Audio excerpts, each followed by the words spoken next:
Recording in progress. Hello, Ruth, and thanks so much for joining my webinar today, and thank you for being the guest. I guess we're going to start with introduction, so I'll go first if you don't mind. I'm Emilia, and I'm a founder of RecruitHer, which is a talent consultancy that champions diverse talent in EdTech. And here with me today, I have Ruth. Ruth, would you like to introduce yourself? Thanks, Emilia. Really pleased to be here. Thank you very much for inviting me. I'm Ruth Punter. I have my own business now that's all about personal and professional development, impact, and fulfillment. And I do that through one-to-one group and team programs. Um, this has been my full focus now for the last 2 years, which has been an absolute joy, having broken myself free from the shackles of 25 years in professional services, latterly at PwC, but also dabbling at EY and also growing up in my founding years, formative years at Deloitte. Amazing. Thank you so much for the introduction. Pleasure. Can I also say, I guess I I do have a real sort of excitement for the edtech sector as well. I've also been a trustee and am now a member of a multi-academy trust. So although that's only a tiny slice of things, right, and a tiny glimpse into the education sector, it's an area that I've always felt like the challenges have outweighed the opportunities a little bit, and education policy behind the curve. Um, but then there are these little sparks of light where edtech kind of makes it in and Mm. starts to play a role for people who do want to make step changes. So I think it's obviously important in traditional learning environments, but then also as somebody who thinks in order not to become obsolete, we need to be lifelong learners, Mm. then you know there's a very exciting opportunity around how edtech then opens that up for everybody else, and it's not all just seeing edtech as very traditional kind of ways of educating people up until a certain point in their life. So yeah, for me, um, it's an interesting space and one that I'm keen to impact kind of people's personal professional development if I can. Thank you. And thank you for the note about being on the mat board and mat support. That definitely resonates. But I think that when we had a conversation way back during the summer, we were talking about accidental managers and being in the ed tech and seeing how kind of individual contributors progress into that leadership positions. I thought it's a great to kind of invite you and talk a little bit more about accidental managers. So if you don't mind like sharing, in your opinion, what or who is an accidental manager? Yeah, so would I say I've been one?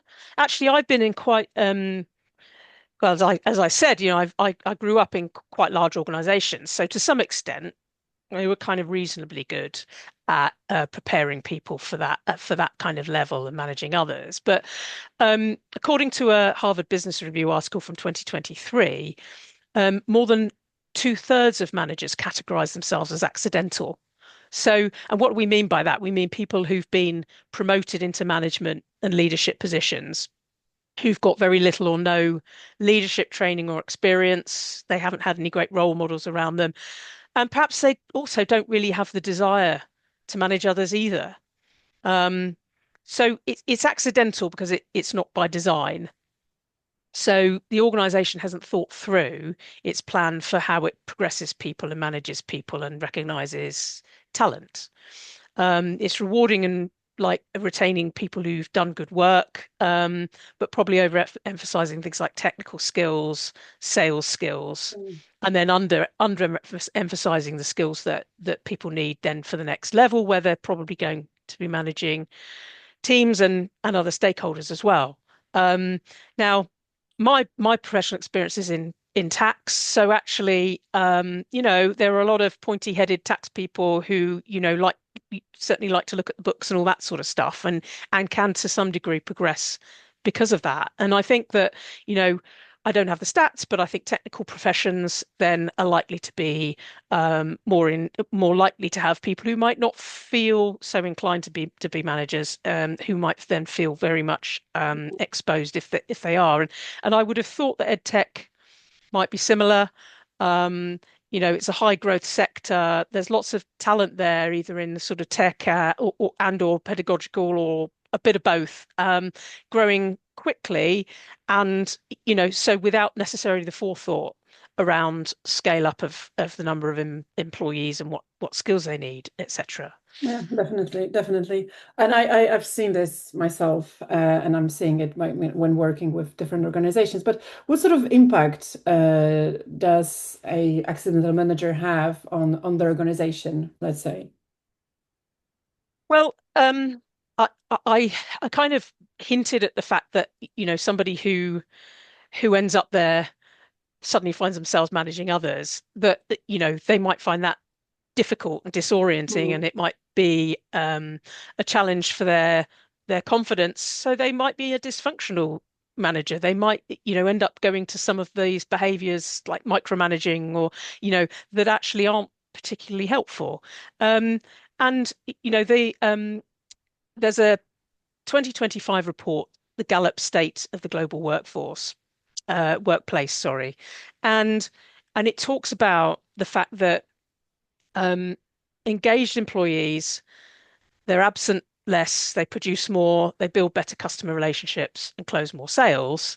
And what's the thing that's most impactful on their engagement? It's their manager. mm, So if managers are outside their comfort zone, don't have the right support, then they're going to have the opposite impact than you want them to have. They'll become anxious, disengaged, ineffective, and then, funnily enough, that's going to drip all over their teams and and the performance of their teams. So, it's just a bad place to be for the managers, for the organizations of those working with them. mm. That's very true, to be honest. And I'm now going back to my previous roles and who was my line manager as well, and how actually our work relationship, affected my performance in a way. So from the organization's point of view, like what can they do about accidental managers? Like how can Mm. they act to prevent all those Yeah, misunderstanding, let's say, happening yeah, within the departments and yeah. Well, this isn't rocket science. The report, and anyone who's got any kind of brain function would say training and manager development. Let's give these people the training that they need, and not just when they're there, but also before. Um, Mm, Only 44% of people who were in this survey said they had received manager training, which is quite astonishing. That you've got so many people who are there without training at all. Um, mm, but the report in particular identifies coaching. So if teaching managers effective coaching techniques. Um, Close to my heart, of course, as a professional coach and as somebody who works with teams and organizations to think about how to make sure coaching is embedded. So obviously I would agree with and draw that out. So definitely coaching, but I guess the other thing would be um, more deliberate talent planning. So identifying, especially if you're scaling up quickly, what your people needs going to be. What sort of skills are you going to need? And then within your current talent pipeline, who are the ones who are high potential? Um, where are their skills? Where are their skill gaps? Do you have people who have who are great at leading teams, or have the potential to, or will need some training on that? So, whole point is, rather than creating accidental managers, create deliberate managers, albeit that's a pretty boring mhm. phrase. No, I mean it's quite interesting, but obviously depending on the size of the company, sometimes there are people responsible for those kind of foreseeing, the talent pipeline, let's say. Sometimes, you have a founder or CEO, let's say, or CRO thinking of what is my hire, what is my next hire, and then not Mm, really think of the coaching, of the training that they need to take. mm, Um, my question, I mean, my follow-up question is obviously you mentioned training. There are lots of, in a way, coaching and training things and sometimes programs. But sometimes people don't really have time and they think, oh, just another, right? Training programs, coaching programs. So how, like in ideal scenario, what would you be your advice in terms of like how can we implement the training programs for busy Mm. people? Yeah. So Sorry, we're going a I, little I bit off the script. I know exactly no, I know exactly what you mean around taking people out of an organization and pumping them full for, a couple of hours or half a day or even a day of we need to be more emotionally intelligent or we need to do this or we need to do Hmm. that. And everyone goes, do you know what? Yeah. And then they go back to the office and they carry on behaving exactly as they were. Because they haven't had the chance to really practice it and there's no real opportunity to change behaviors. Mhm. So, um, one of the key things actually is to try to introduce behavioral change in those small moments for people to start thinking about how they can interact differently or react differently. And so, what we're not doing is saying that people need to become formal coaches per se, but there is an opportunity to spend some time, yes, short time away from the business to understand what those skills are, but then actually to think really hard about how they will apply them and then get practicing them and then iterate.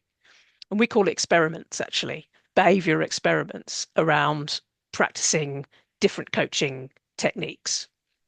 So, what do I mean by that? So, um, creating awareness, the types of questions that you ask, how good you are at listening, the giving of feedback, how you build trust with people.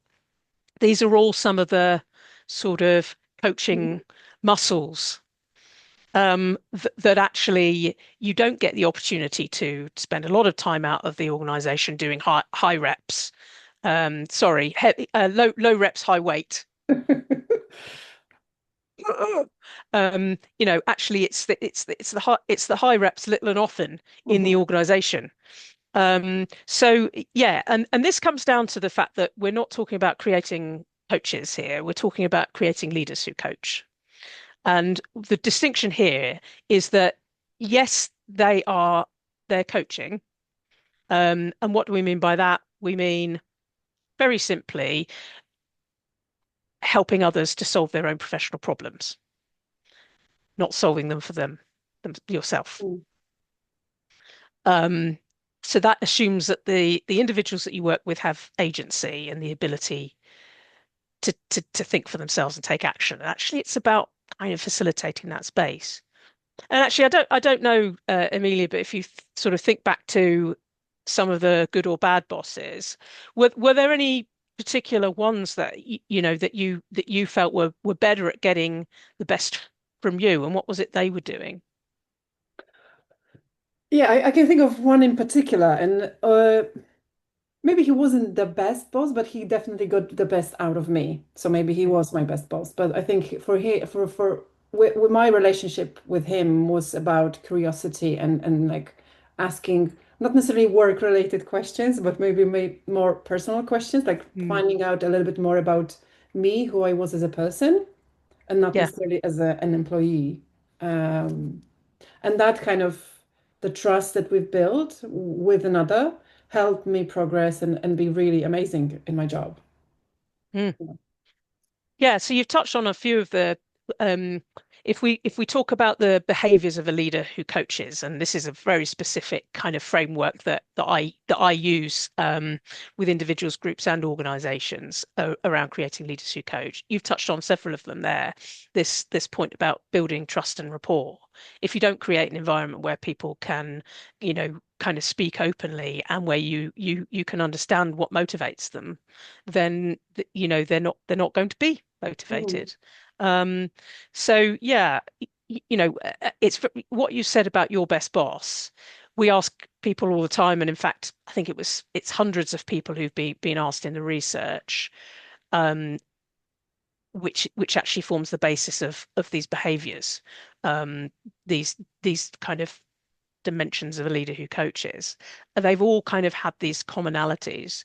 They recognized the individual, treating them as a peer, regardless of age, Mhm. and experience. You matter. The relationship's two-way. take account of your opinions. They're fair, open, but they're also clear in expectations as well, timely in their feedback. All the stuff that seems basic, but that people, not everybody gets right. Hmm. And I think feedback conversations is something that people often shy away from. Um, because they don't necessarily they feel that their honesty is going to, cause people to be upset. Hmm. Um, but actually done in the right way, feedback is an incredibly important behavioral skill. So the distinction though between a leader who coaches and a coach is that these are things that are happening not in a separate situation or time set aside, but part of the messiness of everyday Hmm. management and leadership lives. And that's why it's about being able to, practice these and then be able to use the different ones and pick the different ones at the right time. We all have ones that we use as more of a go-to and that we perhaps emphasize others less. And so I get people to they actually do a review of an assessment of the skills that they use more or less often. And there may be good reasons for that, which might also be around the culture of the organization. But then to think about, okay, there's one that I do use less. Let's think about scenarios in which it might be useful.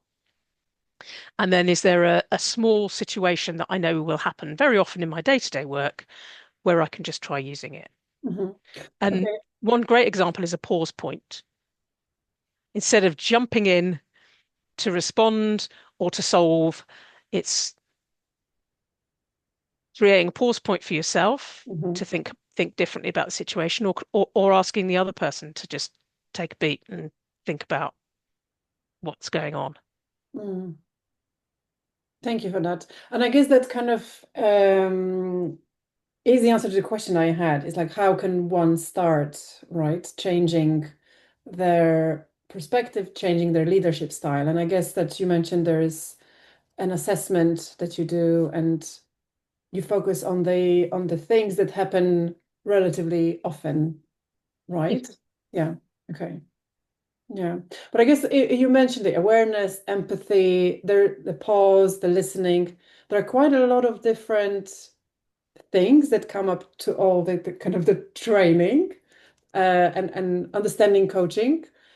I mean, in your perspective, like how adaptive are people? Because obviously sometimes they've been doing this for a really long time. They have these patterns and programs of working. Because I think that this coaching is not only for work. I think it's life. It's on every single Yeah. across our like all the activities that we do on daily basis. It's in the in Tesco or with your kids, with your siblings or fam friends basically. So Mm. yeah, like I would like to understand a little bit more about what is the success rate, let's say, like how like where do you see successful people or people making success in coaching and training? So I think I agree with you that there's well, I got a sense that you're saying, oh my gosh, there's actually so many of these. There might be a sense of overwhelm. Like, how can I practice all of these? How can I be 10 out of 10 in all of them? And actually, that's not where we try and go with it. We're more likely to lean into some than others, but there are some that we can kind of draw Mm, out occasionally. It's more like having a toolbox that you can reach into for a specific moment or specific job you need to do or a particular thing you need to screw or unscrew. Um, so actually it's getting people to think more about what's going on in their interactions and that they don't need to always take the same mm, approach. So there's that part, and then realistically, when somebody has worked over a course of say 3 months, what we tend to do is initially we everybody together understands what these skills are, all these behaviors are, um, and then we start to think about how they are used in particular scenarios, people's assessments will show maybe one or two that they could think about using a bit more, and they just pick one and they say, what would a behavioral experiment be where I can start to practice that? And then I can, over time, when I'm in the workplace, see how it works. And sometimes if it doesn't work, when we come back and we iterate, it's actually because we need to make it smaller. So we're actually really just keeping it as simple as we possibly can. We're not trying to, I hate this term, but I'm going to say it because it's in my head, boil the ocean. Um, you know, and suddenly become amazing Right. people instantly, and like, I can use all these skills. No, it's about experimenting. Mhm. And I love the sort of theory of experimentation anyway, because in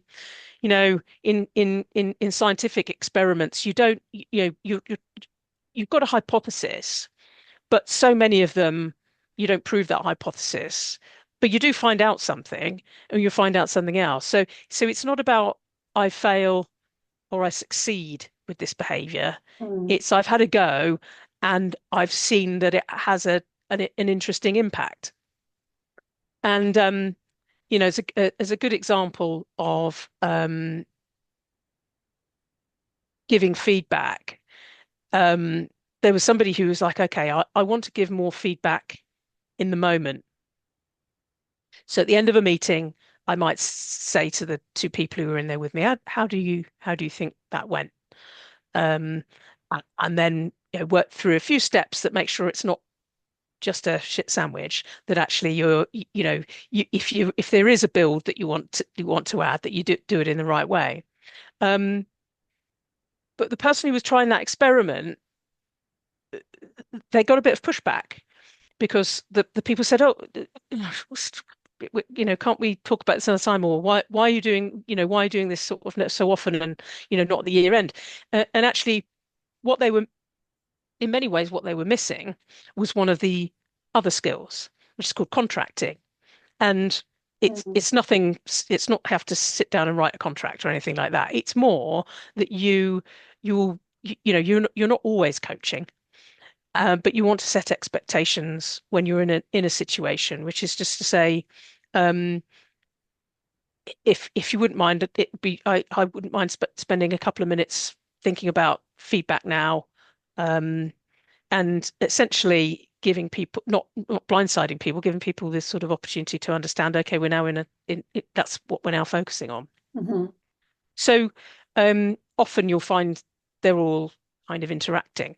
Mhm. Um, giving feedback, there is a structure to it that you can follow, but equally, you're going to be using different skills when you're in there as well. Mm. Listening, asking creative questions, because it's those questions that are going to get people to think differently.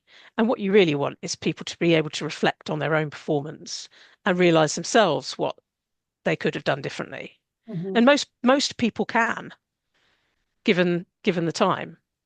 So using the pause points, using creative questions, using um, generative listening. So we talk about, I know we talk about kind of listening to reply, don't we? And then we talk about what's the next one up? The Active, active, that's active. it, Yeah. active listening. And that's more of a you know, But this is not active listening. Like active listening is what, actually repeating what the other person said to. yes, yeah, Yes. yeah, there's Right. that as well. Um, Generative listening might be quieter.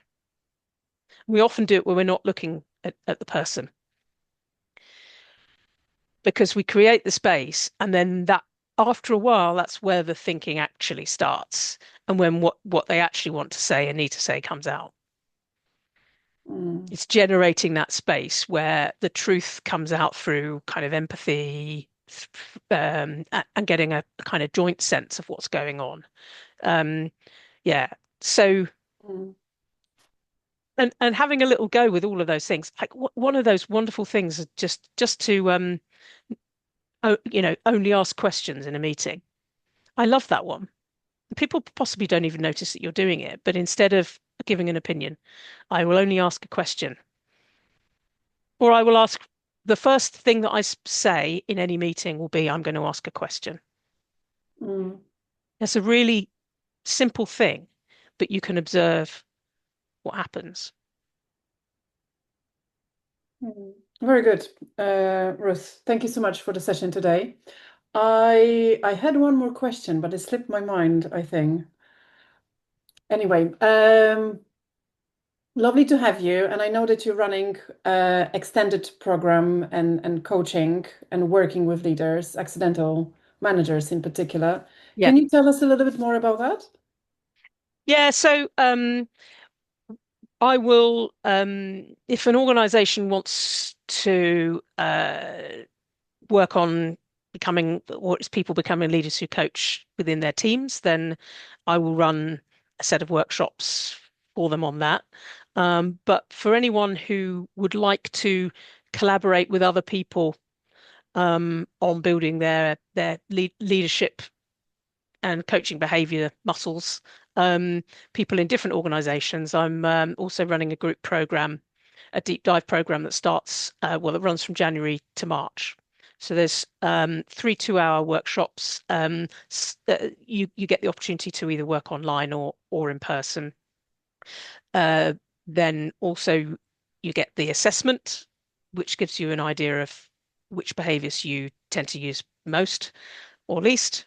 It also gives you a view on how your organizational culture influences the behaviors you use as well. Mhm.